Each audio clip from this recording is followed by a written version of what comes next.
Ipinahayag ni Bishop Joel Bailo ng Diocese of Legazpi ang kanyang pag-alma sa pagtaas ng bilang ng mga napapaslang dahil sa droga.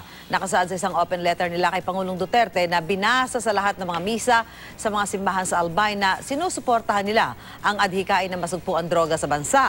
Pero hindi raw katanggap-tanggap ang pagdami ng mga napapatay dahil dito. Karamihan daw kasi rito ay mahihirap.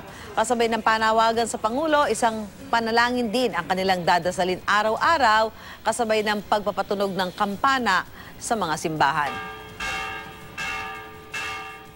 Mr. President, we reiterate the position of the Catholic Church and other Christian denominations that killing is morally and legally wrong. We assure you, Mr. President, that we are in full support of your desire to eradicate this drug problem.